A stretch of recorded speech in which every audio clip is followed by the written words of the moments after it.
бунёди ҷомеаи пешрафта ва давлати аз лиҳози сиёсиву иқтисодӣ устувор мароми ҳар кишвар буда, он дар сурати ҳукмфармо будани сулҳу субот, ваҳдати миллӣ, амнияти ҷомеа, таррезӣ ва амалӣ намудани корҳои бузурги созандагиву ободкорӣ имконпазир аст. давоми солҳои соҳибистиқлолӣ бо талошҳои пайгиронаи роҳбарияти давлату ҳукумати мамлакат, пояҳои давлатдории миллӣ таҳким ёфта, Тоҷикистон дар арсаи байналмилалӣ ҳамчун давлати ташаббускор ва соҳибистиқлол муаррифӣ шуд. салом тамошобинони гиромӣ, барномаи иттилооти таҳлилии Тоҷикистон аст ки бо муҳимтарин хабарҳои ҳафтаи сипаришаванда манзуратон мегардад. сулҳу оромӣ арзишмандтарин неъмати ҳаёт аст ва ҳифз кардану пойдор нигоҳ доштани он вазифа ва қарзи муқаддаси инсоният дар ҷаҳони муосир арзёбӣ карда мешавад. зеро сулҳу оромӣ барои инсоният арзишҳои ҳаётан муҳиме мебошанд ки ба шарофати онҳо ободии ватан, пешрафти давлат, амалӣ намудани ҳадафҳои стратегӣ ва осоиш дар кураи замин амалӣ карда мешавад. ҳукумати ҷумҳурии Тоҷикистон таҳти роҳбарии пешвои миллат муҳтарам Эмомалӣ Раҳмон барои истифода аз арзишҳои маънавии миллат дар шароити ҷаҳонишавӣ кӯшиш намуда, на танҳо дар дохили ҷумҳурӣ, балки дар сатҳи байналмилалӣ низ ташаббускор ва ҳомии сулҳи ҷаҳон шинохта шудааст. ин аст ки пешвои миллат аз минбари бонуфузтарин созмони ҷаҳонӣ ба инсоният ҳушдор дод ки танҳо роҳи хушбахтии инсонҳо ва рушди давлатҳои ҷаҳон ин сулҳу амният мебошад. муҳимтарин роҳи расидан ба ин ҳадафро ҳукумати ҷумҳурии Тоҷикистон дар баланд бардоштани сатҳи илму дониш, ҷаҳонбинии илмӣ ва дар андешаи мардум бедор намудани эҳсоси худшиносиву ватандӯстӣ ва талош варзидан барои оянда мебинад. гузориш дар ин хусус. сулҳу субот яке аз омилҳои муттаҳидсозандаи аҳли сайёра имкон фароҳам меорад ки бо истифодаи арзишҳои аз ҷониби ҷомеаи ҷаҳонӣ пазируфташуда дар олам таҳкурсии ташаккули ҷомеаи шаҳрвандӣ гузошта шавад ва барои беҳтар гардидани сатҳу сифати зиндагии мардум заминаи мусоид муҳайё гардад. натиҷа ин аст ки асосгузори сулҳу ваҳдати миллӣ, пешвои миллат, президенти ҷумҳурии Тоҷикистон муҳтарам Эмомалӣ Раҳмон ҷонибдори таҳкими сулҳу субот буда таваҷҷӯҳи аҳли оламро ба ин масъала ҷалб менамоянд. аз ҷумла tashabbusi шашуми президенти ҷумҳурии Тоҷикистон муҳтарам Эмомалӣ Раҳмон дар бораи бо қатномаи махсуси Созмони Милали Муттаҳид эълон намудани 10-солаи таҳкими сулҳ ба хотири наслҳои оянда назир надорад. агар ба таърихи инсоният назар андозем, маълум мегардад ки ягон сарвари давлат ин гуна ташаббуси инсонсозу миллатсозро ба мисли президенти ҷумҳурии Тоҷикистон муҳтарам Эмомалӣ Раҳмон дар сатҳи байналмилалӣ анҷом надодааст. ба андешаи коршиносони масоили сиёсӣ, имрӯз зиёда аз 1.5 миллиард сокини сайёра дар давлатҳои аз ҷангу муноқишаҳо зарардида ҳаёти нооромона ба сар мебаранд. дар ин миён одамони беҷошуда гурезагоне мебошанд ки ташнаи сулҳу амонӣ ҳастанд. ин дар ҳолест ки ҳадафи 16-уми рушди ҳазорсолаи Созмони Милали Муттаҳид мутобиқат ба рушди ҷомеаҳои амн ва кушод ба манфиати рушди устувор унвонгузорӣ шудааст. ҳадафу мақсади ташаббуси 10-солаи таҳкими сулҳ ба хотири наслҳои оянда устувории таъмини субот дар сайёра ва зиндагии оромонаи сокинони он мебошад. зеро дар олами ҳастӣ омили нахустини мавҷудияти инсон ва таъмини ниёзҳои авлавиятдори ӯ ба мавҷудияти сулҳ вобастагӣ дорад. яъне ҷавҳари офариниши олам агар обу оташу хоку ҳаво бошад, ҷавҳари аввалиндараҷаи саодати башар сулҳ ба шумор меравад. дар ин зимн метавон гуфт ки расидан ба ҳақиқату саодати зиндагиро танҳо сулҳ таъмин месозад. аз ин рӯ таҳкими сулҳро яке аз арзишҳои олӣ барои инсоният ном бурдан мумкин аст. ҷавҳари зиндагиро асосгузори сулҳу ваҳдати миллӣ, пешвои миллат, президенти ҷумҳурии Тоҷикистон муҳтарам Эмомалӣ Раҳмон аз рӯзҳои аввал хуб дарк намуда дар сиёсати дохиливу хориҷӣ ҳадафгузорӣ менамояд. натиҷа ин аст ки аҳли ҷомеа президенти ҷумҳурии тоҷикистонро ба унвони таблиғгар ва ташаббускори таҳкими сулҳу ваҳдат мешиносанд ва ташаббусҳои ӯро ки ба ҳаёти осоиштаи мардум вобастагӣ дорад саривақтӣ ҷонибдорӣ менамоянд, чунки сулҳ неъматест ки тамоми миллатҳову давлатҳо ба он ниёз доранд. яъне танҳо бо роҳи густариш ёфтани фарҳанги сулҳ ҳамкорӣ байни кишварҳо ва минтақаҳо метавонад ба таври комил таъмин гардад. дар доираи ҳадафи стратегӣ оид ба саноати кунонӣ бо суръат дар 5 соли охир ҳаҷми маҷмӯи маҳсулоти саноатии кишвар аз 27 миллиард ба 53 миллиард сомонӣ расонда шуд ки қариб 2 баробар зиёд мебошад. дар ин давра дар мамлакат беш аз 2040 корхонаи саноатӣ ва 74 000 ҷойи корӣ таъсис дода шуд. танҳо дар соли 2024 740 коргоҳу корхонаҳои нави истеҳсолӣ бунёд гардида дар ин бахш дар маҷмӯъ қариб 20 000 ҷойи корӣ ташкил карда шудааст. президенти ҷумҳурии тоҷикистон муҳтарам эмомалӣ раҳмон зимни ироаи паём дастур доданд ки ҷиҳати коҳиш додани содироти ашёи хом ва зиёд намудани содироти молу маҳсулоти дорои арзиши баланди иловашуда тадбирҳои судманд андешида шавад. ҷиҳати иҷрои дастуру сипоришҳои сарвари давлат дар вилояти суғд бунёду ба кор даровардани коргоҳу корхонаҳои нави саноатӣ тақвият ёфта тадбирҳо дар самти зиёд намудани ҳаҷми содироти молу маҳсулоти дорои арзиши баланди иловашуда мавриди амал қарор доранд. тафсилоти бештар дар гузориши абдуваҳоби абдусаттор ва илёс бобоҷон. тоҷикистон дорои заминаҳои воқеии рушди саноат аст ки барои пешрафти истеҳсолоти миллӣ шароити мусоид фароҳам меорад.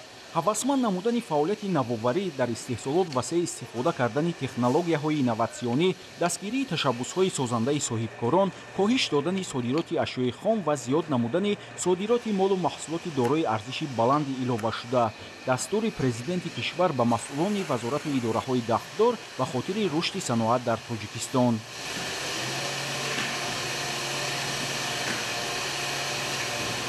ҳамзамон дар паёми солонаи президенти ҷумҳурии тоҷикистон ба маҷлиси олии тақвияти корҳо доир ба истифодаи самараноки захираҳои мавҷуда ва рушди иқтидори истеҳсолии кишвар, баланд бардоштани рақобатнокӣ ва гуногуннавъии истеҳсолоти саноатӣ, зиёд кардани ҳаҷми истеҳсолоти саноати коркард, афзоиш додани арзиши иловашудаи молҳои саноатӣ дар асоси рушди маҷмӯъаҳои соҳавӣ зарур арзёбӣ гардид.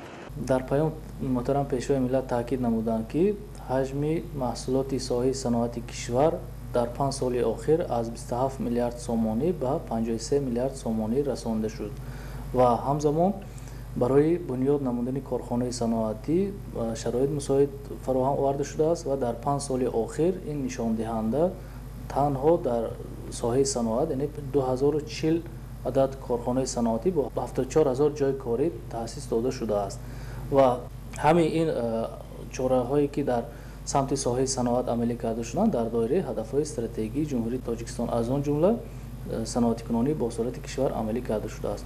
мақсади асосӣ ҷорӣ кардани ҳадафи саноати кунонӣ бо сурат дар он аст ки дар ҷумҳурии тоҷикистон ашёи хоми маҳаллӣ хеле зиёд истеҳсол карда мешавад ва коркарди он бояд ки ҳаматарафа дар дохили кишвар ба роҳ монда шавад. ҷиҳати коҳиш додани ҳаҷми воридот, таъмини бозори дохилӣ бо маҳсулоти истеҳсоли ватанӣ ва таъсиси ҷойҳои нави корӣ ки дар паёми президенти мамлакат таъкид гардид, дар вилояти суғд тадбирҳои муҳим амалӣ шуда, ҳамасола дар заминаи дастгирии ташаббусҳои созандаи соҳибкорон ва иҷрои дастуру супоришҳои сарвари давлат муҳтарам эмомалӣ раҳмон коргоҳу корхонаҳои нави истеҳсолӣ ба истифода дода мешаванд. طبق معلومات سال 2024 در ولایت 166 کارگاه و کارخانه‌های نو استحصالی مورد بهره‌برداری قرار داده شده است. کارگاه و کارخانه‌های نو اساساً در ساحه‌های صنعت سبک، داروسازی، کیمیا، مصالح بیناکاری، معدن و خوراکواری تأسیس داده شده. در آنها زیاده از 2000 نفر با جای کار و معاش خوب تامین گردیدند. در کارگاه و کارخانه‌های ولایت سوخت اساساً با استفاده از تکنولوژی نسل نو مال و محصولات استحصال کرده می شود که عوض کننده واردات بوده به صادرات نگرانیده شده است.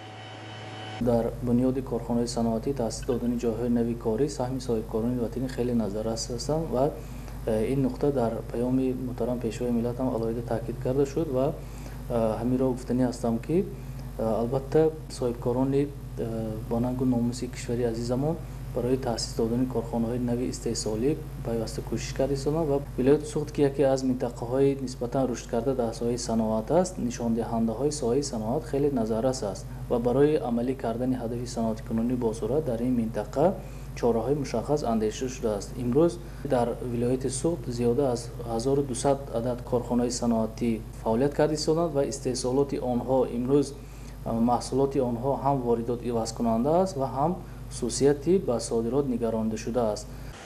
در کارگاه و کارخانه‌های صنعتی ولایت سوخت در مجموع 300 نمودی مال و محصولات استحصال کرده می شود. بنا به معلومات مسئولان در سال 2024 حجم استحصال محصولات صنعتی در ولایت به بیشتر از 30 میلیارد سومانی رسانیده شد که نسبت به سال 2023 سرعت افزایش با نظرداشت ایندکس نرخ‌ها 120.1% تامین گردیده است. در این دوره اقتدار صادراتی ولایت اساساً از حساب محصولات صنعتی تقویت یافته است که طبق نشانداد حصه آن بیشتر از 95% را تشکیل می‌دهد. اگر در گذشته به خارج مملکت بیشتر اشیاء خام و محصولات نیم تیار صادرات کرده میشد، در نتیجه عملی گردیدن هدف‌های سازنده حکومت کشور دوام سال‌های اخیر با تأسیس کارگاه و کارخانه‌های نوی صنعتی این روند مرحله صفتاً نو را کسب نمود. یعنی با تطبیق هدف و نقشه‌های رشد صنعت، صادرات محصولات تیار از ولایت به خارج مملکت مرحله به مرحله افزایش می‌یابد.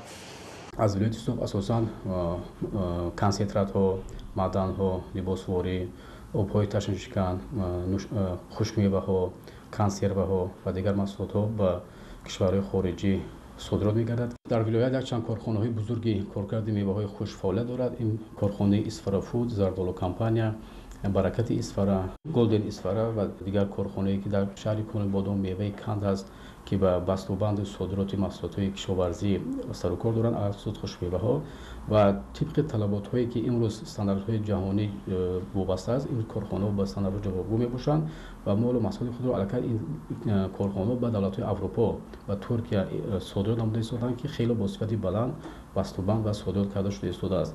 مورد ذکر است که حکومت تاجیکستان صنعتی کنونی با سرعت مملکت را هدف چهارم ملی اعلان نمود و تطبیق عملی این هدف در دوام سالهای اخیر ثابت نمود که امکانیت و اقتدارهای استحصالی زیادند و مرحله به مرحله مورد بهره برداری قرار میگیرند. تطبیق این وظیفه مهم امکان می‌دهد که در دوره میانه مهلت تاجیکستان از مملکت اگراری و صنعتی به مملکت اندستریالی و اگراری تبدیل داده شود. برای رسیدن به این هدف در ولایت سوخت امکانیت و اقتدارها در سمت تأسیس کارگاه و کارخانه‌های نوی صنعتی ثمرناک استفاده می‌شوند. عبدالوهاب عبدالستار، الیاس باباجان، ولایت سوخت برای برنامه تاجیکستان. ба назари коршиносон устувории молиявии иқтисодӣ ки ба таври умумӣ ба мувозинат ва пешрафти соҳаҳои гуногуни иқтисоди миллӣ мусоидат мекунад, барои амалӣ кардани ҳадафҳои миллӣ ва баландбардоштани сатҳи зиндагии мардум аҳамияти бузург дорад. дар ин самт бо истифода аз дастуру супоришҳои президенти ҷумҳурии тоҷикистон, пешвои миллат муҳтарам эмомалӣ раҳмон дар вилояти хатлон тадбирҳои лозима роҳандозӣ карда шуда, бо ин восита устувории молиявии иқтисодӣ ки асоси рушд ва муваффақияти давлати пешрафта мебошад, ба таҳкими инфрасохтор, шуғл, ислоҳоти соҳаҳои иқтисодӣ ва дастгирии гурӯҳҳои осебпазир кӯмак мерасонад, анҷом дода мешавад. мавзӯъро хабарнигорони барнома исмоили соҳибназариён аз вилояти хатлон шарҳ медиҳад. ҳукумати ҷумҳурии тоҷикистон ҳанӯз аз солҳои аввали ба даст овардани истиқлоли давлатӣ тамоми тадбирҳоро барои таъмини зиндагии шоистаи сокинони мамлакат равона карда, дар ин самт марҳила ба марҳила бо амалӣ намудани стратегияву барномаҳои иқтисодиву иҷтимоӣ ба дастовардҳои назаррас ноил гардида истодааст. тавре президенти ҷумҳурии тоҷикистон пешвои миллат муҳтарам эмомалӣ раҳмон дар паёми солонаи худ ба маҷлиси олии мамлакат таъкид намуданд, моро зарур аст ки дар заминаи амалисозии ҳадафҳои миллиамон пеш аз ҳама амнияти миллӣ ва рушди устувори иқтисодиро таъмин намоем ва сатҳу сифати зиндагии мардумро боз ҳам баланд бардорем. зеро мардуми мо мисли халқҳои дигар мамолики мутамаддин ҳуқуқи маънавии зиндагии шоистаро доранд. ҳукумати мамлакат бо истифода аз ҳамаи захираву имкониятҳои мавҷуда ҷиҳати мунтазам беҳтар гардонидани шароити зиндагии мардум нақшаҳои бузурги созандагиро роҳандозӣ карда истодааст. қобили зикр аст ки дар 5 соли охир суръати рушди иқтисоди миллӣ ба ҳисоби миёна 7.7% ташкил дод. ҷиҳати рушди иқтисодиву иҷтимоии кишвар ва амалисозии лоиҳаҳои афзалиятноки сармоягузории давлатӣ, инчунин татбиқи нақшаву барномаҳои миллӣ, соҳавӣ ва маҳаллӣ дар 5 соли охир аз ҳисоби бюҷети давлат ва сармояи дохиливу хориҷӣ зиёда аз 197 миллиард сомонӣ равона карда шуд. бо мақсади қонеъ гардонидани талаботи афзояндаи иқтисоди миллӣ ва аҳолӣ дар 5 соли охир аз ҷониби низоми бонкии кишвар беш аз 80 миллиард сомонӣ қарз дода шудааст. ҷиҳати идома додани ин раванд ба бонки миллӣ ва ташкилотҳои қарзӣ супориш дода шуд ки ҳаҷми пешниҳоди қарз ва иқтисодиётро ҳамасола зиёд намоянд. дар ин самт бо дастгирӣ аз сиёсати роҳбарияти олии мамлакат ва дастуру супоришҳои президенти ҷумҳурии Тоҷикистон пешвои миллат муҳтарам Эмомалӣ Раҳмон дар вилояти Хатлон тадбирҳои лозима роҳандозӣ карда шуда ба ин васила устувории молиявии иқтисодӣ ки асоси рушд ва муваффақияти давлати пешрафта мебошад ва ба таҳкими инфрасохтор, шуғл, ислоҳоти соҳаҳои иқтисодӣ ва дастгирии гурӯҳҳои осебпазир кӯмак мерасонад анҷом дода мешавад. низоми бонкӣ тамоми дастуру супоришҳои асосгузори сулҳу ваҳдати миллиро сармашқи кори хеш намуда аллакай ба ҷамъбасти соли 2024 дар қаламрави вилоят аллакай қариб ки 5.2 миллиард сомонӣ қарз дода шудааст. ин нишондиҳанда аз рӯи маблағ нисбати соли гузашта аллакай 1.2 миллиард сомонӣ зиёд гардидааст ва инчунин аз рӯи фоизнокӣ бошад қариб ки 31% нисбати соли гузашта зиёд гардидааст. соли 2024 нисбати соли 2019 таҳлил карда бароем аллакай 2.2 маротиба аллакай 3.6 миллиард сомонӣ нисбати 5 соли пеш зиёд карда шудааст қарзо. ба назари коршиносон устувории молиявии иқтисодӣ ки ба таври умум ба мувозинат ва пешрафти соҳаҳои гуногуни иқтисоди миллӣ дахл дорад барои амалӣ кардани ҳадафҳои миллӣ ва баланд бардоштани сатҳи зиндагии мардум аҳамияти бузург дорад. аз ин лиҳоз таи солҳои охир дар вилояти Хатлон бо мақсади дастгирии рушди соҳибкорӣ ва таъмини имкониятҳои беҳтар барои иқтисоди маҳаллӣ системаҳои қарздиҳӣ ба аҳолӣ ва соҳибкорон тавсея меёбад. яке аз масъалаҳои муҳими рӯзмаррае ки дар фаъолияти иқтисодӣ имрӯза ба назар мерасад ин таъмини молиявии фаъолияти соҳибкорон мебошад.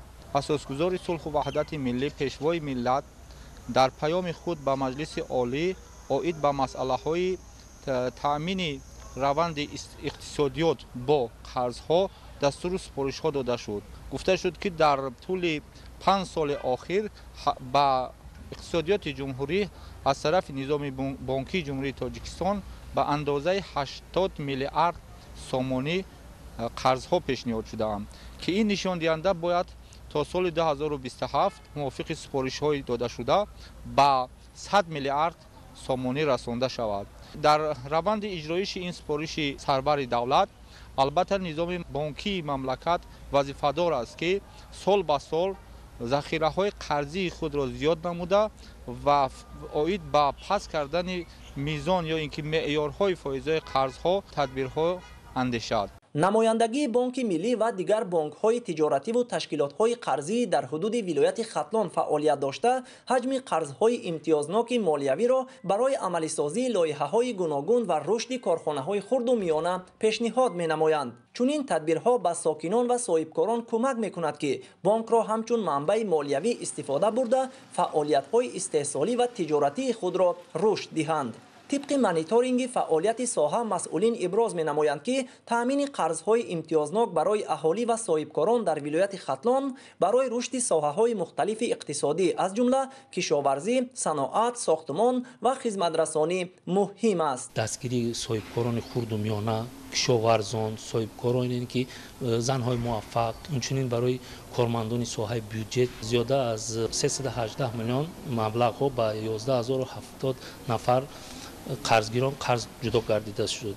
از در اینجا ما از شروع از ماه فوریه سال 2024 تا ماه مارس یعنی که با اقدام کشاورز برای دستگیری خواجگی‌های қишлоқ барои дастгирии кормандони соҳаи буҷа додани қарзҳо яъне ки фоизҳое ки нисбатан кам иншуд дар охири сол аз шурӯъ аз моҳи декабр яъне ки иқдоми пешгирифтаи орзуҳои солинавӣ ки бо фоизи нисбатан арзон яке 16% ба тамоми қарзгирандагон иқдом эълон гардида буд тавонистанд мизоҷони ки аз ин иқдом самаранок истифода баранд. тибқи дастуру супоришҳои асосгузори сулҳу ваҳдати миллӣ пешвои миллат президент ҷумҳурии Тоҷикистон муҳтарам Эмомали Раҳмон дар паёми навбатӣ ба низоми бонкӣ супоришҳо додан оиди зиёд намудани ҳаҷми қарздиҳӣ, осону шаффоф намудани соҳаи қарздиҳӣ ва вусъат додани гардиши ғайринақдӣ бонки Эсхата низ дар навбати худ соли 2024 ба аҳолӣ ба маблағи зиёда аз 220 миллион сомонӣ қарзҳо пешниҳод намудем, аз ҷумла ба соҳаи кишоварзӣ, хизматрасонӣ, тиҷорат ва қарзҳои истеъмолӣ пешниҳод намудем. Дар соли 2025 фиқи супоришҳои роҳбари давлат ба соҳаҳои кишоварзӣ иқдом дорем ки қарзҳои то 200 000 сомон танҳо бо як зомин бегарав пешниҳод намоем. Ба мақсади ҳамин дастрасии қарз ба ноҳияҳои дурдаст ва шаҳрвандоне ки ба бонк дастрасӣ надоранд ё ин ки аз маҳалли зисташон аз бонкҳо, аз марказҳои хизматрасонӣ мо дур мебошад, мо инчунин тариқи барномаи Эсхата онлайн ки дар ин барномаи мо зиёда аз 200 намузи хизматрасониҳо мебошад ва аз ҷумла пешниҳоди қарзҳо низ ба онҳо дастрасӣ дорад. то 10 000 сомонӣ мизоҷон метавонанд тариқи барномаи мобилии мо ба бонк ташриф наварда ба қарз мисол дастрасӣ намоянд. коршиносони соҳа як ҷузъи муҳими рушди устувори молиявии маҳаллӣ ва таъмини амнияти иқтисодиро ҳамкории фаъолро байни мақомоти давлатӣ ва бахши хусусӣ мешуморанд. ин ҳамкорӣ хусусан дар соҳаи молия ва қарздиҳӣ ба пойдории иқтисод ва беҳтар кардани шароити тиҷорат дар маҳал мусоидат мекунад. таъсиси шароити хуб барои соҳаи соҳибкорӣ ва ҷалби сармоягузорӣ ба инфрасохтори молиявӣ ва иқтисодӣ дар вилояти Хатлон ҳамчунин ба беҳсозии имкониятҳои расидан ба хизматрасонии молиявӣ ва қарздиҳӣ тавассути ташкилотҳои қарзии миллӣ дар давраҳои оянда кӯмак хоҳад кард. дар натиҷа масъалаи пешниҳоди қарзҳои имтиёзнок ба соҳибкорон ва аҳолӣ махсусан сокинони деҳоти дурдаст як марҳилаи муҳими таъмини рушди иқтисодӣ бо устуворӣ ва эҷоди ҷойҳои нави кор хоҳад буд. вақте ки ба динамикаи қарзҳо назар меафканем мебинем ки сол ба сол фоизҳои миёнавазнии қарзҳои пешниҳодшуда пасттар мегарданд. албатта ин аз системаи воситаҳои танзими сиёсати пулию қарзии давлат вобастагӣ калон дорад ва бонки миллӣ дар ин росто албатта маҷмӯи тадбирҳоро меандешад. масалан яке аз роҳҳои паст кардани фоизҳои қарзҳои пешниҳодшаванда ин паст кардани меъёри бозтамвил аз тарафи бонки миллии ҷумҳурии Тоҷикистон аст. дар тӯли як соли охир ба нишондиҳандаҳои макроиқтисодии мамлакат назар меафканем мебинем ки аз тарафи бонки миллии ҷумҳурии Тоҷикистон ҳамин меъёри бозтамвил аз 10% соли 2023 ба 9% оварда расонд. ин яке аз омилҳои асосии таъсиррасон ба паст кардани меъёрҳои фоизҳои пешниҳодшаванда мебошад. маблағҳо барои соҳибкорон ва шаҳрвандон дастрас мегарданд ва истеҳсолот ба гардиш меояд. албатта ин хуб аст, чунки боиси рушди соҳибкорӣ мегардад. низоми бонкии тамоми дастури супоришҳои асосгузори сулҳу ваҳдати миллиро сармашқи кори хеш намуда дар 25 шаҳру ноҳияҳои вилоят Хатлон 604 адад воҳидҳои сохтории кору фаъолият менамояд. 70 адад филиалҳои бонку, 40 адад филиалҳои ташкилотҳои қарзии хурд ва инчунин 11 адад саридорҳои ташкилотҳои қарзии молиявӣ, инчунин иловатан 483 адади дигар маркази хизматрасонии бонкӣ кору фаъолият менамояд сари вақт ҳам дар марказҳои шаҳру ноҳияҳо, ҳам дар ҷамоатҳои дурдаст сари вақт хизматрасонии низоми бонкиро карда истоданд. пешвои муаззами миллат дар паёми навбатии худ ки 28 декабри соли 2024 қайд карда гузаштанд дар қисмати зиёд намудани ҳаҷми қарзҳо аллакай низоми бонкӣ тамоми дастури супоришҳои асосгузори сулҳу ваҳдати миллиро сармашқи кори хеш намуда бонки миллии Тоҷикистон дар якҷоягӣ бо ташкилотҳои қарзии молиявӣ ба нақша гирифта шудааст ки нисбати соли гузашта боз ҳам дар қисмати сабукӣ додани қарз ва инчунин ҳам дар қисмати паст намудани фоизи қарз ва инчунин дар қисмати зиёд намудани ҳаҷми қарзо чораҳои зарурӣ меандешад. бо назардошти ҷараёнҳои мусбӣ ва тадбирҳое ки дар вилояти хатлон роҳандозӣ шудаанд, метавон умедвор буд ки иқтисоди вилоят дар оянда боз ҳам устувор ва мустаҳкамтар мегардад. зеро рушди бонкдорӣ, дастрасии осон ба қарзҳои имтиёзнок ва истифодаи технологияҳои нав дар соҳаи молиявӣ ва ҳисоббаробаркунӣ якҷо бо тадбирҳои иҷтимоӣ ва иқтисодӣ метавонад ба беҳбудии рӯзгори мардум ва боло бурдани сифати зиндагӣ мусоидат намояд. исмоил соҳибназарён, мусои нурмуҳаммад, вилояти хатлон, барномаи таҳлиливу иттилоотии Тоҷикистон. ҳукумати ҷумҳурии Тоҷикистон барои беҳтар кардани сатҳу сифати таълим дар ҳамаи зинаҳои таҳсилот давоми солҳои соҳибистиқлолӣ шароити заруриро муҳайё кардааст. чун маориф дар сиёсати иҷтимоии ҳукумати ҷумҳурии Тоҷикистон дар авлавият қарор дорад, сол то сол маблағгузорӣ ба ин соҳа бештар гардида, хонандагони муассисаҳои таҳсилоти миёнаи умумӣ дар озмунҳои ҷумҳуриявӣ ва байналмилалӣ иштирок намуда, ҷойҳои ифтихориро соҳиб мегарданд. барои дар рӯҳияи маърифатомӯзӣ тарбия намудани аҳли ҷомеа, пешрафту тараққиёти мамлакат саҳми омӯзгору мураббӣ назаррас аст. бо дастгириҳои пайвастаи ҳукумати ҷумҳурии Тоҷикистон, соҳаи маориф ва илм дар давоми солҳои соҳибистиқлолӣ рушд намуда, чандин муассисаҳои нави таълимии замонавӣ бунёд карда шуданд, ки шароити мусоиди таълиму тарбияро барои насли даврони истиқлол фароҳам овардааст. асри 21 асри илм ва технология дониста шуда дар замони ҷаҳонишавӣ ва инкишофи босуръати муносибатҳои иҷтимоиву иқтисодӣ танҳо мутахассисони ҷавобгӯи бозори меҳнат ва соҳибкасб метавонанд дар пешрафт ва ҳифзи арзишҳои миллии ҳар як давлат саҳми бориз дошта бошанд. омӯзиши илмҳои табиатшиносӣ дақиқ ва риёзӣ қадами устуворест барои рушди иқтисодиёту иҷтимоиёт ва таъмини рақобатпазирии кишвар дар арсаи ҷаҳон. бо мақсади муҳимияти ин масъала президенти ҷумҳурии Тоҷикистон пешвои миллат муҳтарам Эмомалӣ Раҳмон солҳои 2020-2040-ро 20-солаи рушди омӯзиши фанҳои табиатшиносӣ дақиқ ва риёзӣ эълон намуданд. президенти муҳтарами мамлакати мо вақте ки ба шаҳру ноҳияҳо меравад, аввал ба мактабҳо меравад, бо хонандагон вомехӯрад, ба интернатҳо меравад, бо дастпарварони интернатҳо вомехӯрад, ба хонаи пиронсолон меравад, ба ҳамон ҷойҳое ки одамон ки аз ҷиҳати иҷтимоӣ камбудие доранд, ба ҳамон ҷоҳо меравад, онҳоро дастгирӣ мекунад. ин як тарафи масъала аст ва ҳар куҷое ки равад, пеш аз ҳама дар кушодани мактабҳо, интернатҳо, муассисаҳои таълимӣ, пажӯҳишгоҳҳо ва дигар муассисаҳои соҳаи маориф иштирок мекунад ва бевосита худаш ифтитоҳ мекунад.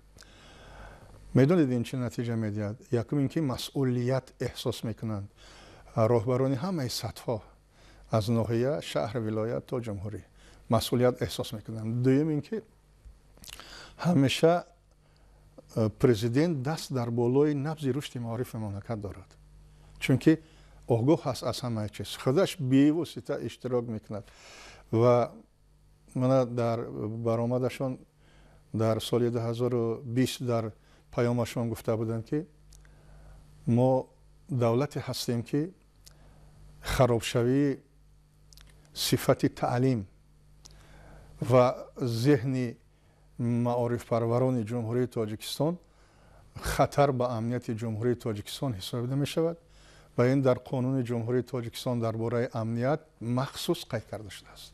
ҳаст. бинед давлате ки дар сатҳи конститутсия, моддаи 41 конститутсияро агар бояд борем, барои ҳамаи шахсиятҳо дар ҷумҳурии Тоҷикистон новобаста аз миллату эътиқоду дигар фарқиятҳо таҳсил кафолат дода мешавад. таҳсили миёнаи бепули давлатӣ кафолат дода мешавад ва дигар навъҳои таълим, шаклҳои таълима қонун муайян мекунад.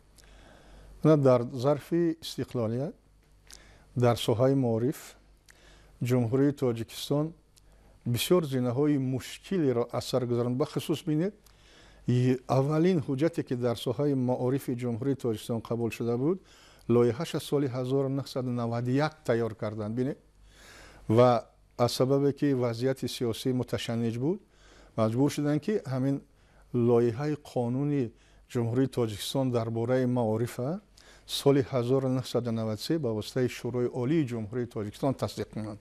бинед аз ҳамон давра то имрӯз 8 маротиба ба ин қонуни аввалини дар соҳаи маориф тағйироти иловаҳо вобаста ба дигаргуншавии шаклҳои таълим, гузариш ба намудҳои дигари таълим, дагаргуниҳо ворид карда шуданд.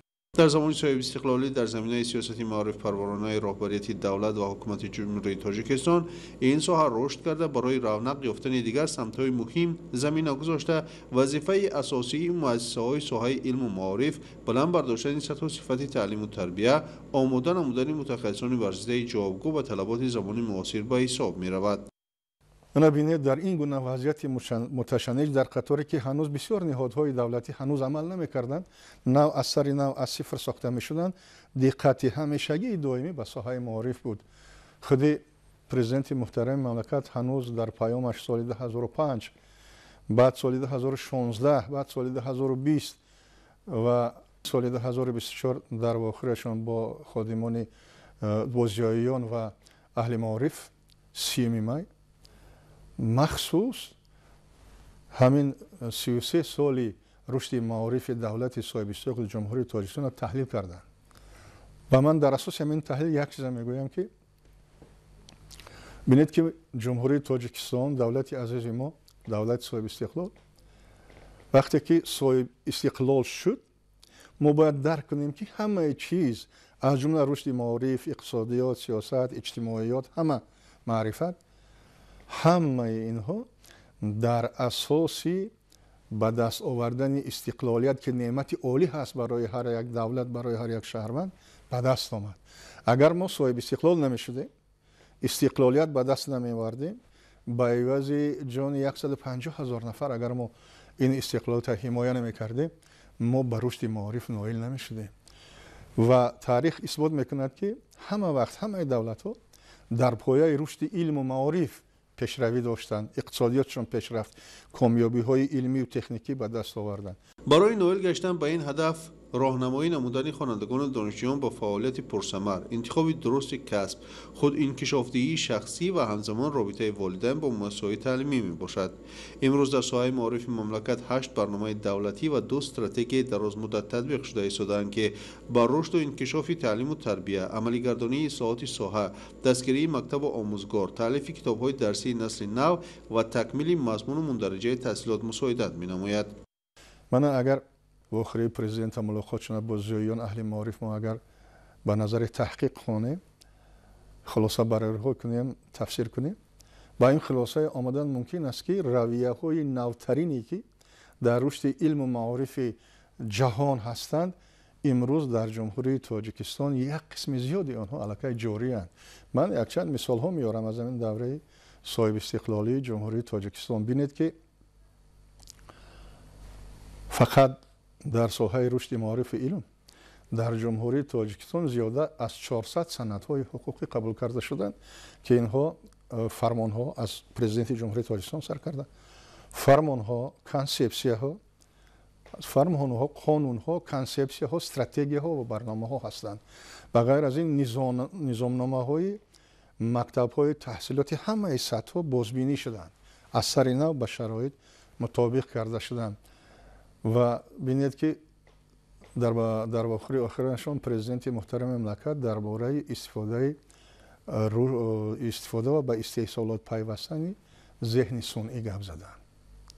ин бисёр чизи муҳим аст ва ҷаҳон имрӯз ба ҳамин сатҳ, ба ҳамин роҳ рафта истодааст, аз зеҳни сунъӣ бисёр истифода карданӣ ҳастанд ва ба ҳамин мақсад дар назди президенти ҷумҳурии тоҷикистон махсус агентии инноватсия ва технологияҳои рақамӣ дар назди президенти ҷумҳурии тоҷикистон амсол ба кор сар кард ва мақсади асосии ин агентӣ ба дараҷаи 5% маҷмӯи маҳсулоти дохилӣ бардоштани комёбиҳои илму техника, инноватсия, зеҳни сунъӣ мебошад. мана ҷумҳурии тоҷикистон 4 ҳадафи стратегӣ дорад. ҳама ина медонад. аммо ҳадафи охироне ки рушди босуръати саноат ҳаст, анамин ба истифодаи зеҳни сунъӣ ва инноватсия ва технологияҳои иттилоотӣ ё рақамӣ بسیار علاقه زیچ دارد به این نمیشود، به این پیشروی در این ساحه جبهه نمیشود. از این رو چون بسیار سری وقتی درست درک کرده پرزیدنت محترم مملکت این مسئله رو به میان گذاشتن که ببینید باید که حجم استفاده تکنولوژی رقمی با 5% مجموع محصولات داخلی در نزدیکترین سالها برابر کرده شود. این با گفتن آسان است، 5% مجموع محصولات داخلی.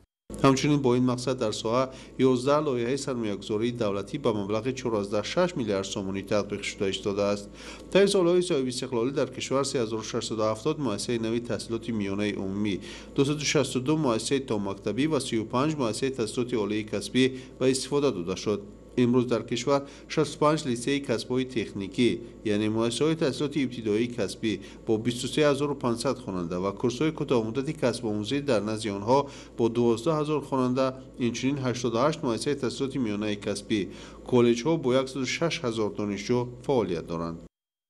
اکنون دیگرگونی‌هایی که در ساحه معارف جاری شدند، من بسیار مختصر یک چیز میگم که پیش از همه یک قطار نهادهای به واسطه‌ای که به عملی گردانی همین اصلاحات جاری نمودن تکنولوژی اینوواسیونی در ساحه معارف وظیفه‌دار کرده شدند، اینها به واسطه تشکیل کرده شدند.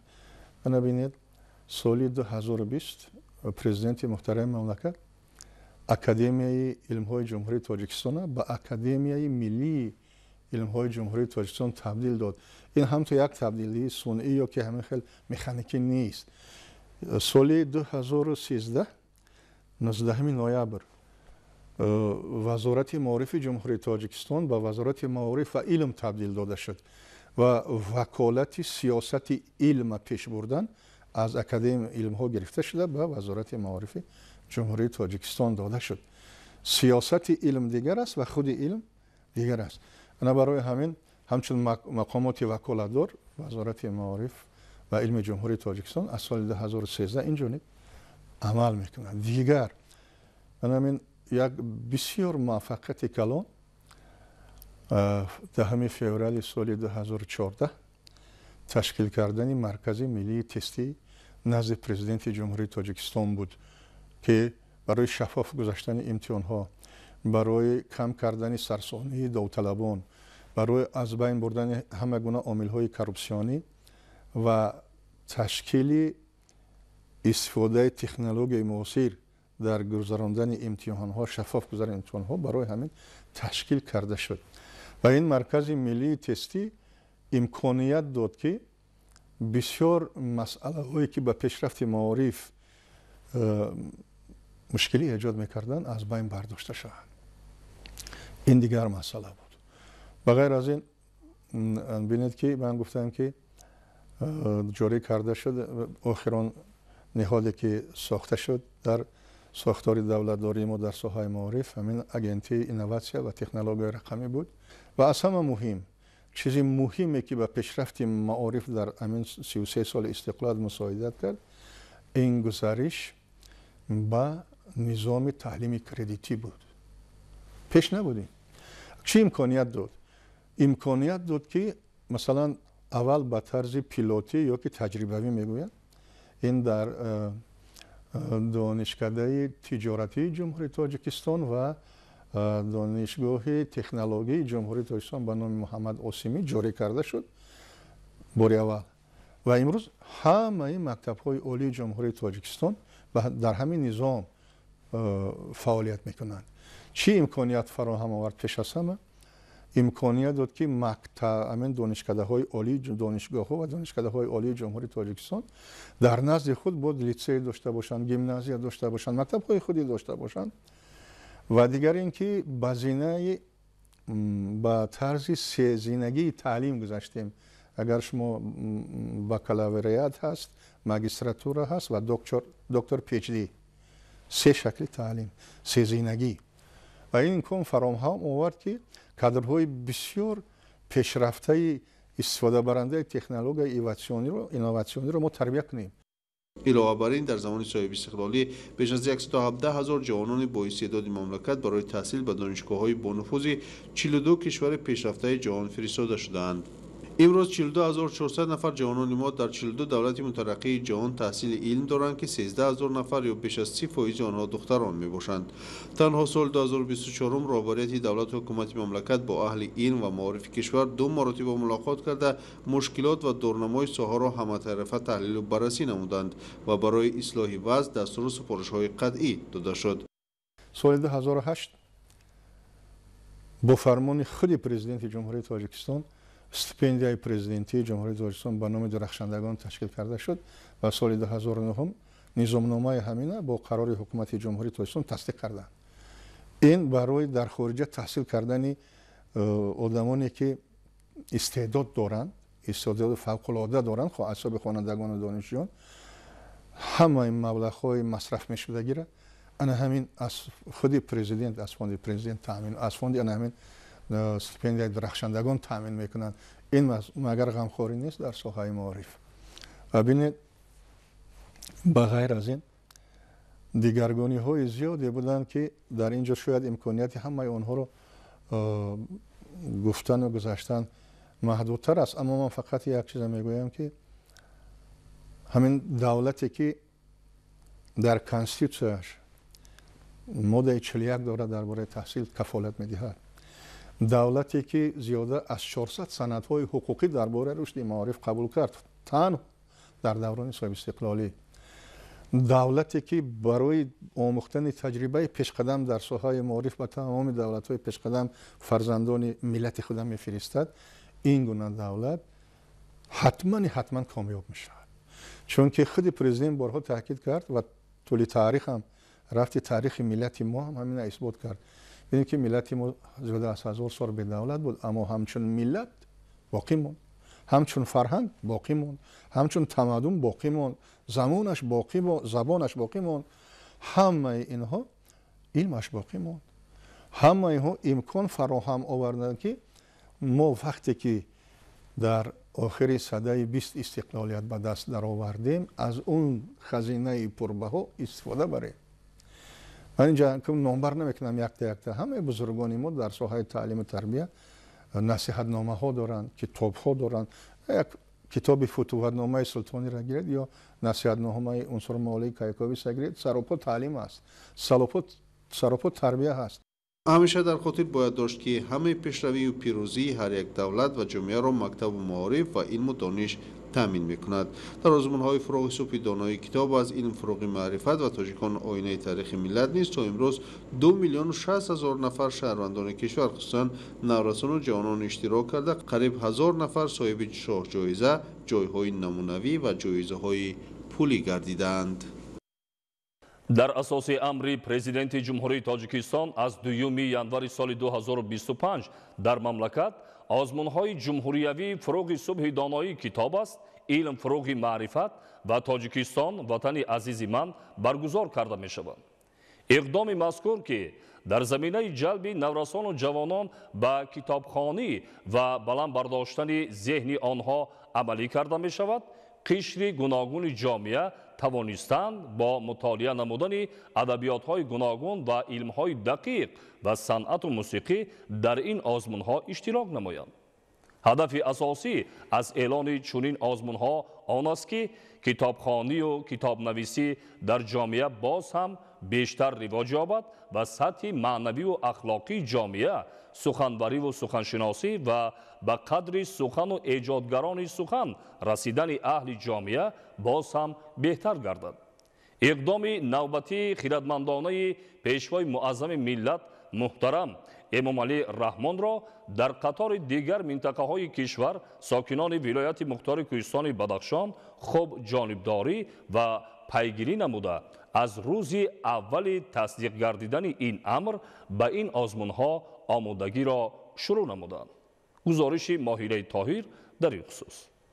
تشبث خردمندانه و بینظیر پیشوای معظم ملت محترم امام علی رحمان جهت برگزاری آزمون جمهوری فروغ صبح دانایی کتاب است دوام 6 سال آخر تعداد هواداران علم و ادبیات را در سراسر جمهوری و من جمله ولایت مختار کوهستان بدخشان به اوج اعلی رسانیده است. در سال نو میلادی آمادگی به آزمون مذکور الکی آغاز گردیده اهل فرهنگ و کارمندان کتابخانه ولایتی به نام ابو عبدالله رودکی نیز کتاب‌های لازمی را منظور هواداران کتاب نمودند. خوشتر ز کتاب در جهان یاری نیست، در غمکده زمانه غمخواری نیست. هر لحظه از به گوشه تنهایی صد راحتی هست و هرگز آزاری نیست. کتابخانه گنج مقدسی است که در آن علم نهان است. هر کسی که به کتابخانه تشریف می آورد می تواند از آن یک جهان بهره گیرد. کتابخوانی و کتاب دوستی انسان را حتما به قله مراد می رساند. مرتبه اش را در جمعیت بلند برداشته او را همت بلند و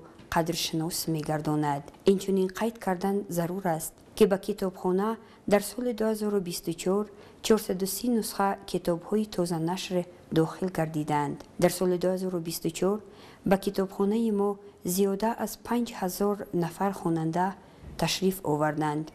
این گواه از آن است که شوق و رغبت به کتابخوانی و کتاب دوستی زیاد شده. تعداد اعضایان نو کتابخانه روز از روز زیاد شده ایستاده‌اند. به کتابخانه ولایتی به غیر از خوانندگان و دانشجویان همزمان دیگر قشر جامعه اعضا می شوند. در برابر این ما کتابداران کتابخانه کوشش به خرج می دهیم که طلبات خوانندگان را سری وقت تامین نماییم. باید تذکر داد که دوم январи соли равон амри президенти ҷумҳурии тоҷикистон дар бораи баргузор кардани озмуни ҷумҳуриявии фуруғи субҳи доноӣ китоб аст дар соли 2025 пешниҳод гардида тағйироту иловаҳои ҷадид аллакай манзури ҳаводорони илму адаб карда шуданд. баъри бозам авасманд гардондани тамоми қишраҳои ҷомеа ба изход намудани осори ниёгон адибони муосир ва адабиёти ҷаҳон дар соли 2025 ҳаҷми мукофотпулӣ нисбат ба соли гузашта як маротиба зиёд гардида. барои довталабоне ки дар даври чоруми озмун сазовори ҷойҳои якум, дуюм, сеюм ва шоҳҷоиза мегарданд. ҷойи якум 70,000 сомонӣ, ҷойи дуюм 50,000 сомонӣ, ҷойи сеюм 40,000 сомонӣ ва шоҳҷоиза ба маблағи 140,000 сомонӣ муқаррар гардидааст. танҳо китобу китобхонӣ, қироату тадрису таълим мардуми моро саводноку бомаърифат мегардонад. амри асосгузори сулҳу ваҳдати миллӣ, пешвои миллат, президенти ҷумҳурии тоҷикистон муҳтарам эмомалӣ раҳмон оқилонаю саривақтист. амри ҳидояткунанда ба сӯи маърифат ва ба сӯи адабиёту фарҳанги худшиносӣ, ба сӯи қуллаҳои баланди худшиносию худогоҳии миллӣ мебошад. таи 6 сол аст ки дар ҷумҳурии тоҷикистон озмунҳои ҷумҳуриявӣ аз қабили илм фуруғи маърифат, фуруғи субҳи доноӣ китоб аст. тоҷикон дар оинаи таърих, тоҷикистон ватани азизи ман дар сатҳи баланд гузаронида истодаанд.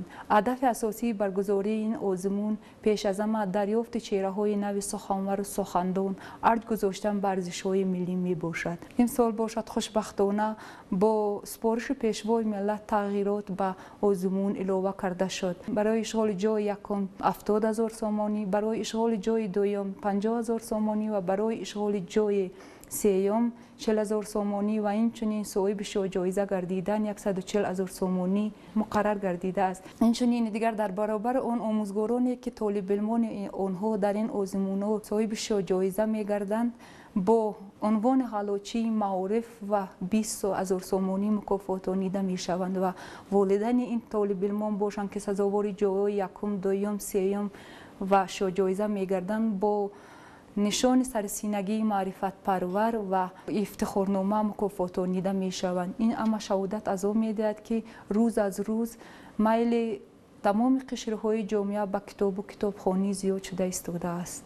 баргузории озмуни фуруғи субҳи доноӣ китоб аст тамассулат теъдоди хонандагони китоб ва дӯстдорони илму адабро ба маротиб зиёд намуда довталабон баҳри нишон додани маҳорату малакаи сухандонӣ саъю кӯшиш ба харҷ медиҳанд. ин иқдом баҳри баланд бардоштани ҳуввияти миллии насли наврас ва ҷавони ҷомеа, бедор намудани ҳисси худогоҳиву худшиносӣ ва фарқ гузоштан миёни анъанаҳои милливу бегона ва арҷ гузоштан ба мероси бузурги аҷдодӣ заминаи устувор мегузорад. мақсад асосии баргузории ин озмунҳо пеш аз ҳама баландбардоштани завқи китобхонии хонандагон, тақвияти نیروی ذهنی، دریافت چهره‌های نو سخنور و سخندان، تحکیم خودآگاهی و خودشناسی ملی و خرج گذاشتن بر ارزش‌های ملی، تکمیل ذخیره لغوی خوانندگان و همچنین دیگر تقویت جهانبینی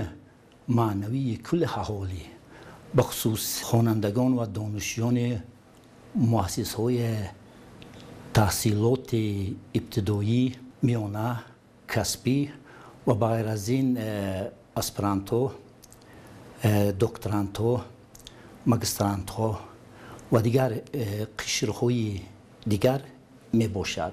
همسال با جای سیوم یعنی 40,000 سومانی و جای دوم 50,000 سومانی و جای یکم 70,000 سومانی و شوجایزه باشد با 140,000 سومانی بلند شد. یعنی این یک موفقیت، یک اقدام بزرگ پیشوای ملت است که اینقدر غمخواری نسبتی کتاب کسانی که در وجود آنها مهر و محبت خواندن یعنی از خود نمودن دانش هست می باشد. باید گفت که این بعد در برابر شهروندان جمهوری تاجیکستان، تاجیکان برونمرزی نیز می توانند در این آزمون مهارت و ملکه و استعداد خویش را پیشنهاد کمال نمایند. به ضمن این حجم مبلغ مکافات برای آزمون علم فروغ معرفت 2 برابر زیاد کرده شده. از فوند ذخیروی پرزیدنت 9.2 میلیون سومانی زیاد می گردد. همزمان برای هر یک آموزگاری که شاگردانشان در آزمون سزاوار جایهای 1، 2، 3 و 4 جایزه می گردند 20,000 سومانی مقرر شده است. حجم مبلغ مکافات برای آزمون تاجیکستان وطن عزیز من هم به 7.6 میلیون سومانی زیاد کرده شد. این اقدام خردمندانه پیشوای معظم ملت محترم امام علی رحمان خرد و بزرگ ولایت بدخشان را رو بلند نموده هر یک ما را وادار می نماید که رو به کتاب و کتابخانه از خود نمودن الهام نو و معاصر، اختراع کردن تکنولوژی نو و ترنمگر وحدت و استقلالیت باشند. тамошобинони азизу арҷманд, ин буд барномаи иттилоотӣ таҳлилии тоҷикистон. ба шумо зиндагии ободу осоиштаро таманно дорем. саломат бошед.